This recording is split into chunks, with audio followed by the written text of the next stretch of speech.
Halo semuanya, pada kesempatan ini saya akan membahas salah satu keterampilan penting dalam dunia komputer, yaitu troubleshooting atau proses menemukan dan menyelesaikan masalah pada komputer. Kita tahu bahwa komputer sudah menjadi bagian dari aktivitas kita sehari-hari, baik untuk belajar, bekerja, maupun hiburan. Namun, karena komputer terdiri dari banyak komponen dan sistem, wajar jika sewaktu-waktu terjadi masalah, mulai dari perangkat tidak menyala, aplikasi yang error, internet yang tidak terhubung, hingga perangkat keras yang tidak terdeteksi. Seringkali, masalah tersebut terlihat rumit dan membuat pengguna bingung harus mulai dari mana.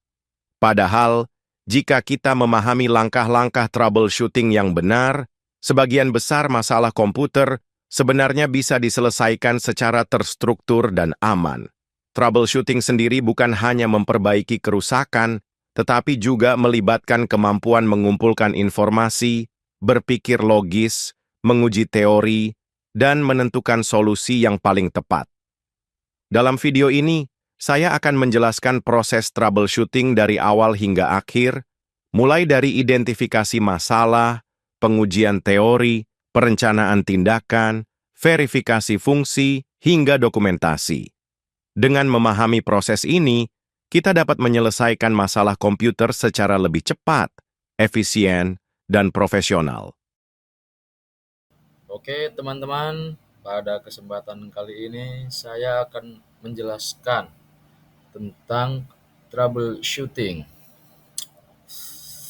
Oke, sebelumnya mungkin ada yang bertanya ya, apa sih troubleshooting itu? Jadi, troubleshooting adalah proses untuk menemukan dan menyelesaikan masalah pada komputer dengan cara yang sistematis dan terstruktur.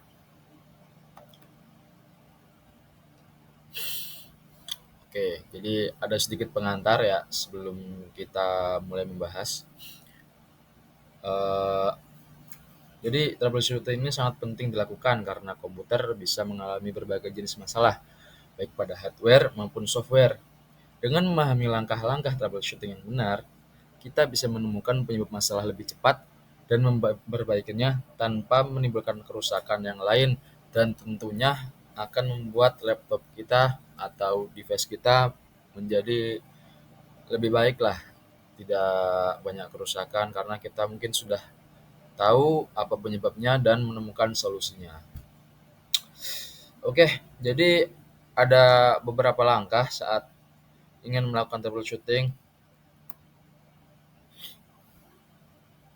Ya, jadi langkah pertama dan langkah yang sangat wajib dilakukan saat kita ingin eh, melakukan troubleshooting pada komputer atau laptop ya, atau device kita yang lain lah. Sangat penting adalah backup data. Hal ini sangat penting karena beberapa tindakan seperti menginstal ulang sistem operasi atau saat mengganti hard drive dapat menyebabkan hilangnya data. Dan hal ini sangat-sangat tidak kita inginkan ya, karena data-data dalam komputer kita itu mungkin sangat penting, apalagi jika kalian berasal dari perusahaan-perusahaan yang membutuh eh, yang sangat membutuhkan data-data itu. Oke, jadi di troubleshooting ini ada beberapa langkah atau proses yang harus kita lakukan. Yang pertama adalah identifikasi masalah, yang kedua adalah menentukan kemungkinan penyebab atau mencari hipotesis. Yang ketiga adalah uji teori, yang keempat adalah buat rencana aksi, yang kelima uji solusi atau uji hipotesis. Dari hipotesis-hipotesis tadi kita uji mana yang benar. Lalu yang terakhir adalah mendokumentasikan hasil. Oke, masuk yang pertama adalah mengidentifikasi masalah. Pada tahap ini, kita mengumpulkan informasi dari pengguna. Bagaimana cara uh, mengumpulkan informasi dari pengguna? Salah satu cara adalah dengan bertanya kepada klien. atau orang yang memiliki trouble. Jadi ada dua pertanyaan ya. Yang pertama adalah pertanyaan open ended. Pertanyaan ini adalah pertanyaan terbuka yang membuat pengguna bercerita lebih detail. Misalnya, bisa ceritakan apa yang terjadi sebelum komputer bermasalah. Atau sebenarnya nih pertanyaan open ended ini adalah pertanyaan yang dia sifatnya lebih luas. Lalu yang kedua adalah pertanyaan closed ended. Closed ended adalah pertanyaan yang tertutup, yang jawabannya lebih singkat dan digunakan untuk mempersempit penyebab masalah. Misalnya, apakah komputer mati total? Apakah muncul pesan error dan sebagainya. Selain bertanya ya, kita juga harus mendokumentasikan semua jawaban karena informasi kecil seringkali menjadi petunjuk penting dalam menemukan penyebab masalah. Oke, lanjut.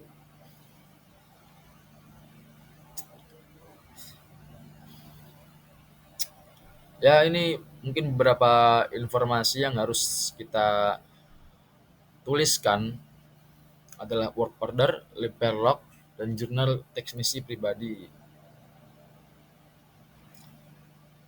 Kemudian ada bip code. Apa itu bip code? Bip code adalah suara dari BIOS ketika komputer pertama kali dinyalakan. Bunyi ini memberitahu kita apakah ada kerusakan pada hardware. Jadi ada beberapa contoh bip code ya. Yang pertama, satu kali bip, satu bip artinya normal. Tiga kali bip artinya RAM bermasalah. Lalu yang terakhir adalah satu kali yang panjang dan dua kali pendek. Nah, jika hal terjadi maka VGA tidak terdeteksi. Dan kita harus selalu mencatat pola bip dan cari arti bip code tersebut.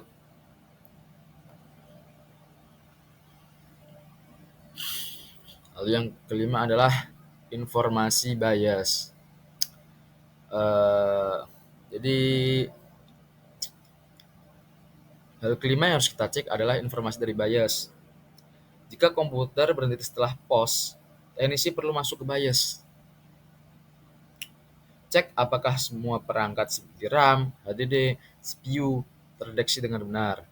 Pastikan juga pengaturan sesuai dengan manual motherboard.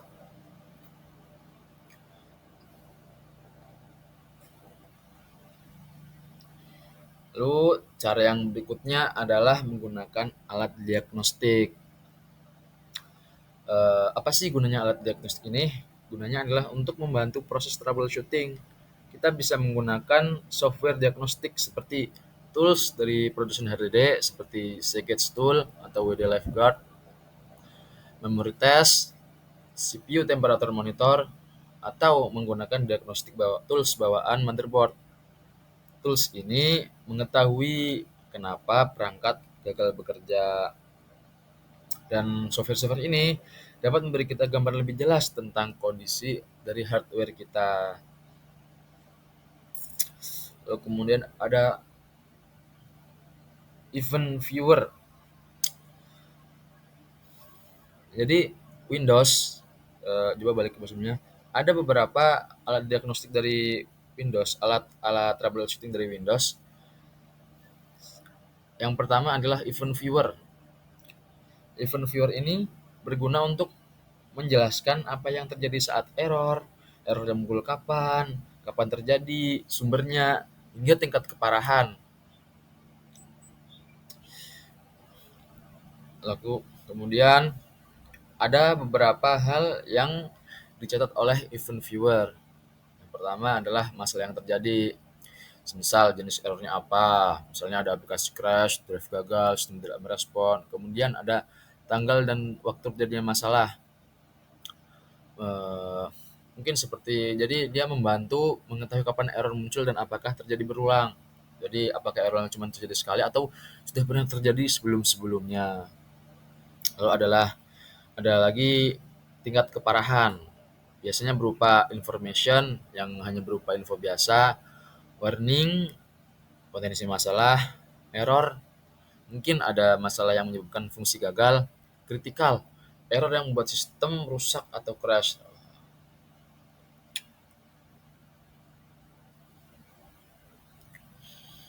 Kemudian ada task manager.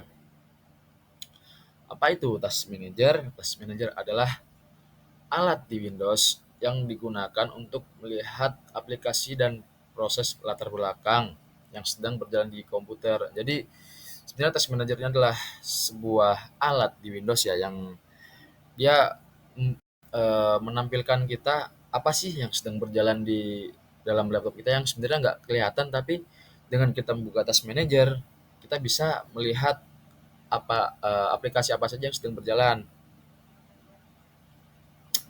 Ya, ini adalah beberapa fungsi dari task manager tersebut. Yang pertama, melihat apa saja yang berjalan, ya tadi. Kemudian untuk aplikasi yang error, memantau performa CPU, RAM, disk, dan GPU. Dan dia juga bisa memeriksa proses dan koneksi jaringan. Lalu ada alat yang terakhir dari Windows adalah device manager. Apa sih device manager itu? Device manager adalah alat di Windows yang menampilkan semua perangkat atau hardware yang terpasang dan dikonfigurasi di komputer. Jadi jika ada perangkat yang bermasalah, sistem operasi akan memberi tanda error atau icon sehingga kamu bisa mengetahui apa saja yang sedang salah atau sedang bermasalah. Ya, ini adalah beberapa fungsi dari device manager. Yang pertama, device manager ini membantu kita melihat perangkat apa saja yang terpasang, perangkat mana saja yang normal, perangkat mana saja yang bermasalah, dan kita dapat melihat jenis error melalui ikon-ikon yang ditampilkan oleh device manager.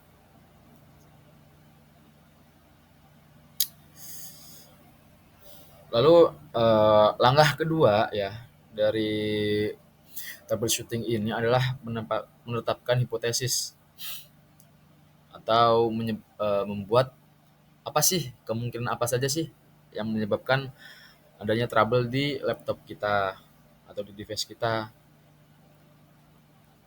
Jadi ada beberapa langkah saat menetapkan hipotesis ya. Yang pertama adalah buat daftar kemungkinan dari penyebab error tersebut, mulai dari yang termudah, menengah, dan hingga yang paling kompleks. Lalu kemudian gunakan data pendukung, gunanya untuk mendukung dari daftar-daftar kemungkinan yang telah kita list tadi. Jadi data pendukung apa saja yang bisa kita gunakan adalah cek log sistem, catatan perbaikan, atau pencarian internet. Lalu kemudian kita harus mencocokkan gejala dengan pola error yang umum. Lalu apa yang harus kita lakukan setelah ini? Kita buat list dari daftar penyebab error, kemungkinan penyebab error, dan data-data pendukung yang telah kita kumpulkan. Yang terakhir kita harus uji satu persatu dari semua kemungkinan tersebut yang tujuannya untuk mempersempit penyebab hingga menemukan masalah utama.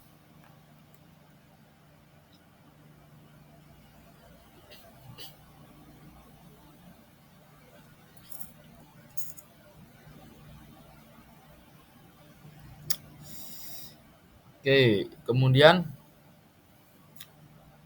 adalah uji hipotesis. Jadi dari hipotesis yang telah kita kumpulkan tadi harus kita uji kembali. Yang pertama adalah uji teori yang sederhana seperti perangkat nyala apa enggak, stop kontak atau reaktif, apakah switch protector aktif, apakah kabel eksternal terpasang dengan benar, apakah drive boot tersedia dan dapat di-boot, urutan boot di BIOS sudah benar. Nah, kemudian eh, hal kedua yang harus kita uji adalah jika teori tidak terbukti, misal hipotesis kita ternyata tidak benar, maka kita harus kembali menetapkan hipotesis. Jadi kita buat teori yang baru dan uji kembali, kemudian lanjut hingga menemukan penyebab yang pasti. Kemudian terakhir, jika masalah ternyata benar-benar tidak bisa ditemukan atau tidak bisa ditentukan, solusinya adalah eskalasi ke teknis yang lebih berpengalaman. Jadi, tapi sebelum kita memberikan ke teknis tersebut, kita kasihlah apa sih yang sudah kita lakukan sebelumnya. Jadi Dari semua hal-hal yang telah kita lakukan tadi, kan kita sudah mendokumentasikannya kan. Kemudian kita kasihkanlah ke teknisi tersebut.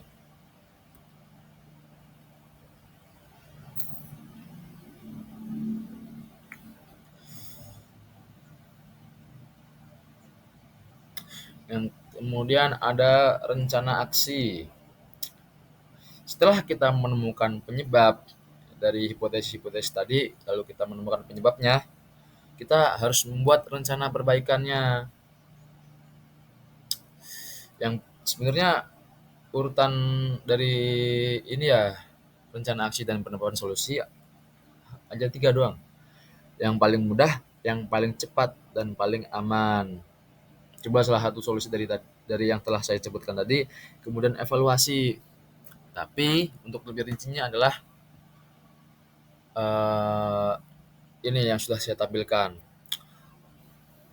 Menemukan penyebab masalah, buat rencana tindakan untuk memperbaikinya. Coba solusi yang lebih cepat. Jika tidak berhasil, analisis pelang dan kembali membuat teori baru. Pertimbangkan kebijakan, prosedur, dan dampak perusahaan sebelum melakukan perubahan. Buat daftar beberapa solusi, urutkan dari yang paling mudah dan uji satu persatu. Jika solusi gagal, kembalikan perubahan, lalu coba solusi berikutnya hingga masalah terselesaikan.